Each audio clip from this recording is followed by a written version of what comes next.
Avec Judy Alvarez, c'est l'une des personnages préférés de beaucoup de joueurs, et l'autre romance privilégiée par encore un certain nombre d'entre eux. Voici l'histoire passée de Panam Palmer. Panam fait partie de la tribu nomade des Aldecaldos, l'un des plus anciens et des plus larges groupes nomades de l'Amérique du Nord. Alors qu'ils étaient enfants, son meilleur ami a été capturé par les Refenchiv, un autre groupe nomade rival. Mais il fut sauvé par Cassidy Reiter, un autre Aldecaldos. Cet incident a profondément affecté Panam à l'âge adulte, au point qu'elle n'en a jamais parlé à personne pour l'oublier. Cassidy restera un ami proche de Panam et deviendra d'ailleurs quelque peu protecteur à son égard. Panam se lie également d'amitié avec plusieurs autres membres du clan, dont Mitch Anderson et Driss Scorpion Meriana.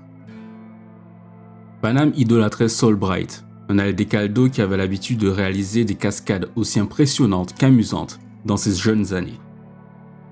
À un moment donné, Panam et Mitch transportent des marchandises de San Francisco au Kansas pour le compte du propriétaire d'une ferme de viande synthétique. La puanteur de la ferme rend Panam si malade qu'elle vomit sur les bottes du propriétaire, qui lui répondit simplement « Pas besoin de saluer, j'accepte une poignée de main ».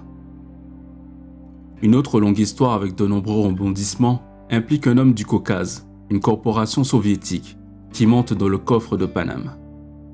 Après quelque temps, le clan de Panam établit un camp dans les Badlands, à l'extérieur de Night City.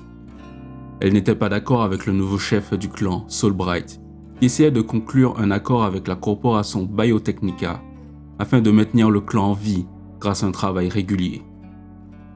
Panam désapprouve, estimant que le clan doit rester indépendant des corporations. Avec Scorpion, Panam plaisantait sur l'idée d'embarquer Mitch et de partir pour l'Oregon. Le conflit entre Panam et Soul atteignit son paroxysme lorsque, en raison de son attitude rebelle, elle quitta le clan pour s'installer à Night City, même si son ami Mitch tenta de l'en dissuader au début.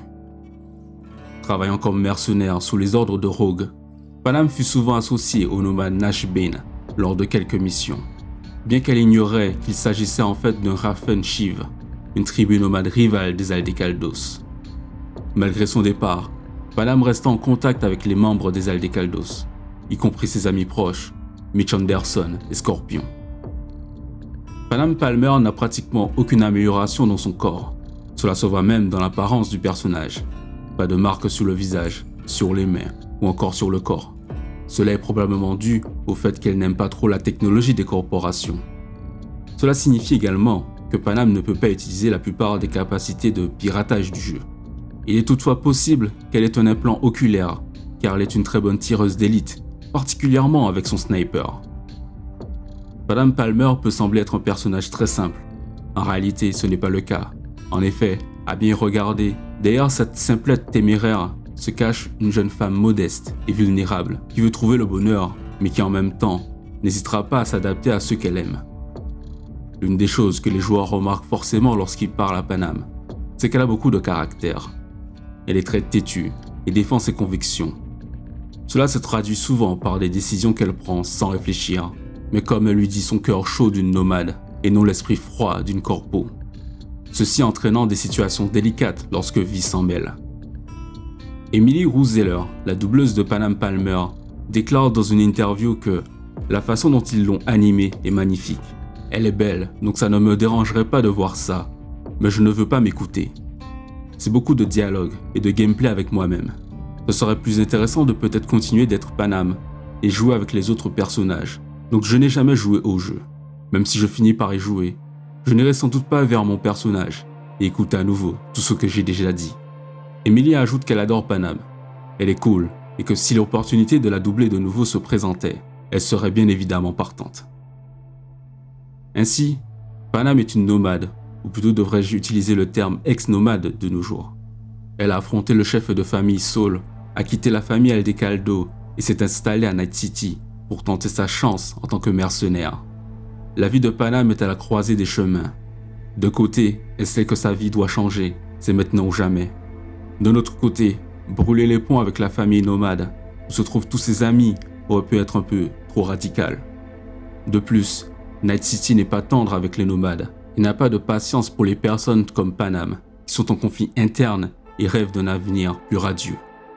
C'est un personnage au premier abord qui m'a brusqué et à la fois que j'avais envie de taquiner avec ma vie au féminin.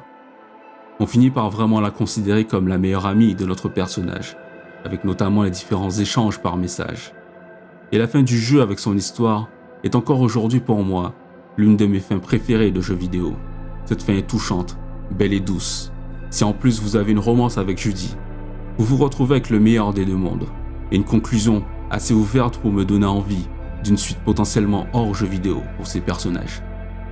Merci d'avoir suivi cette vidéo jusqu'au bout. N'hésitez pas à me dire ce que vous en pensez, à me faire des retours en commentaire.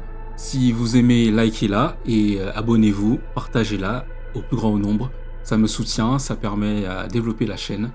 Merci encore à vous.